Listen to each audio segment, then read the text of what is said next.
Moi qui pensais que la perfection, ça n'existait pas, eh bien je crois que je me suis trompé. Parce que bon, Pixar 3950, Pixar 3395, est-ce qu'au final tout ça, ça serait pas plutôt un jeu de celui qui a la plus grosse?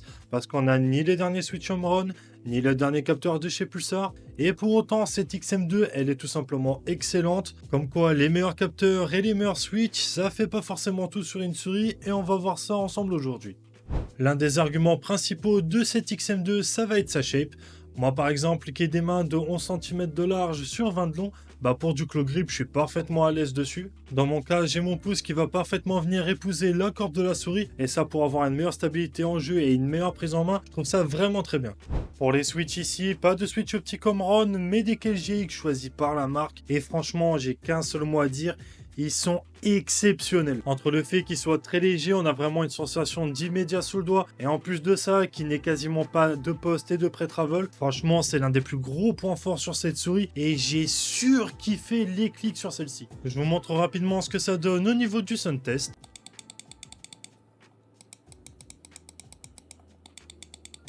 On parle maintenant de l'encodeur et de sa molette, et là pour le coup je la trouve un peu trop petite pour moi. J'aurais bien aimé qu'elle soit légèrement plus grande, surtout moi qui ai des grandes mains, je suis pas très à l'aise dessus. En tout cas le défilement elle est très bon, on a quelque chose d'assez léger mais qui reste bien défini sous le doigt. Merci au caoutchouc de la molette qui nous aide à avoir un meilleur défilement lors de son utilisation. Par contre le clic est vraiment banger, on a quelque chose de très léger avec une signature sonore assez particulière. Je vous mets un sound test pour que tu puisses t'en rendre compte.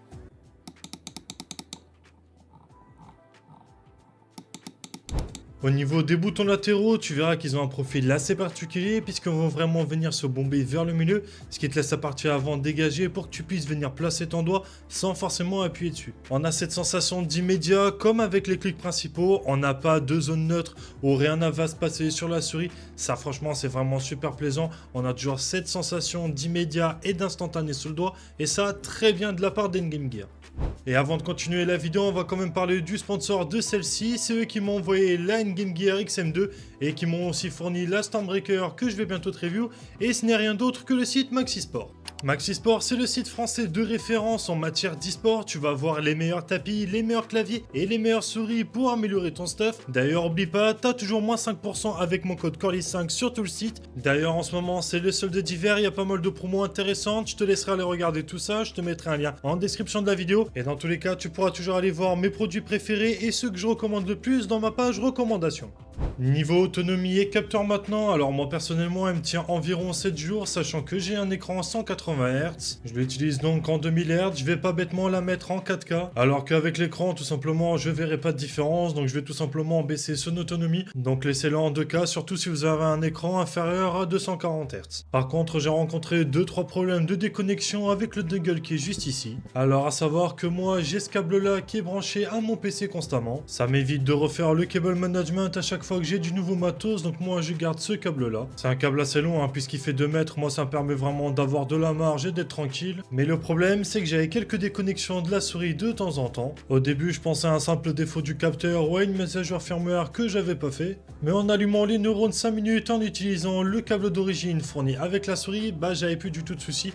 Donc le problème vient vraiment du câble au final. Donc voilà, si vous voulez éviter d'avoir des galères avec vos câbles, prenez le câble d'origine. Au moins je suis sûr que vous aurez pas de soucis et ça vous évitera les problèmes de déconnexion avec le dongle si vous avez un câble flingué. Au moins gardez celui d'origine, il est de bien meilleure qualité. En plus il est courbé, donc si jamais vous jouez avec la souris branchée, ça sera toujours plus agréable. D'ailleurs en termes de performance, de stabilité et de latence de clic, elle réussit à se placer tout juste derrière la Op1 8K qui avait quand même fait l'exploit d'être la souris avec la meilleure latence de clic mesurée par Tech Power Up. D'ailleurs je t'afficherai le graphique à l'écran pour que tu puisses voir un peu le classement des différentes souris qui avaient été utilisées lors de ce test. Dernier point qu'on va venir aborder avant de passer au côté négatif de cette souris, ça va être les patins de celle-ci.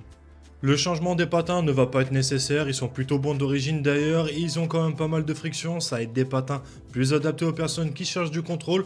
Par contre, c'est vrai que si tu veux quelque chose d'un peu plus rapide, un changement pourrait peut-être être nécessaire à avoir en fonction du tapis que tu as, histoire d'avoir quelque chose d'équilibré et qui va correspondre à tes attentes. D'origine, ce sont des petits modèles qui sont directement préinstallés, mais on a également des pleins formats directement fournis dans la boîte. Chose que je vais trouver vraiment bien par contre, ce sont la taille des encoches. Comme tu peux le voir sur la vidéo, elles sont vraiment assez balèzes, ce qui va te permettre de t'adapter à plein de disponibilités de patins sur le marché et pas forcément te cantonner au modèle disponible et fait pour une XM2. On va maintenant parler des points négatifs de cette souris et personnellement j'en ai relevé 4. Alors il y en a un qui n'en est pas vraiment un, mais je vais quand même en parler sur la vidéo puisqu'il y a pas mal de personnes que ça a dérangé, donc je préfère quand même le notifier sur celle-ci. Premier gros défaut, et vous allez tout de suite le voir, c'est tout simplement le revêtement. Eh bien, le revêtement, il prend à mort les traces de doigts. Dis-toi que j'ai fait que de la nettoyer pendant que je tournais la vidéo et vraiment, pour le coup, ça prend vraiment énormément les traces. C'est vraiment pour moi le plus gros défaut de cette souris, même si le jeu de grip va pallier au problème. Donc ceux qui veulent avoir leur matos toujours clean, au moins je vous aurais prévenu. Deuxième point qui aurait mérité d'être amélioré, c'est la partie logicielle. Franchement, très clairement, la première fois que j'ai ouvert le soft, j'avais l'impression d'être sur Windows 98. Donc j'ai pas trop compris le choix, surtout quand on voit ce qu'ils avaient été capables de faire avec le logiciel du KB65HE. Ils ont peut-être laissé place aux stagiaires cette fois pour développer le logiciel. Donc en soi, ce n'est pas forcément grave, on a tout ce qu'on a besoin sur la souris pour tous les réglages. Mais c'est vrai qu'avoir un soft plus beau à l'œil, ça aurait été quand même pas mal. Après, ça ne l'empêche pas de fonctionner très bien et ça n'empêche pas la souris d'être excellente. Mais bon, c'est vrai que c'est un point qui mériterait une légère amélioration. Autre point qui est beaucoup revenu, c'est quant à son poids. C'est vrai que 60 grammes, on est au-dessus de la moyenne actuellement. Quand la plupart des souris en plastique et des souris en magnésium sont aux alentours de 40 à 50 grammes. Mais on a ici une souris parfaitement équilibrée au niveau de son poids. Donc en soi, le poids n'est pas vraiment dérangeant. Surtout que niveau qualité, elle est vraiment supérieure aux autres. Cependant, tout ce que je viens de t'énoncer ne va s'appliquer qu'au modèle noir de la vidéo et au modèle blanc classique, puisque après pas mal de recherches et pas mal de mauvais retours d'ailleurs, les modèles Frost, c'est-à-dire modèle noir et blanc que je t'affiche à l'écran, vont avoir pas mal de problèmes de qualité de construction. La plupart du temps, ça va être du flex sur les côtés, les pattes de fixation interne qui vont casser lorsque les personnes démontent la souris. Donc si tu veux une XM2, pars plutôt sur un modèle safe, c'est-à-dire le modèle noir ici, ou le modèle blanc, mais ne pars pas sur l'un des deux modèles Frost, quand même pas mal de soucis et tu risques d'en être déçu. Une bonne souris donc si on prend en compte ses points forts et ses points faibles énoncés un peu plus tôt dans la vidéo. C'est un très bon choix si jamais tu as 120 € de budget et que tu tiens ta souris en claw grip. N'oublie pas que tu pourras la retrouver chez Maxisport en utilisant mon petit code Corly5. Tu auras toujours tes moins 5% de réduction. Moi sur ça, je vais vous laisser. N'oubliez pas de venir lâcher un like et de vous abonner. Moi les gars, je vous dis ciao, c'était Corly.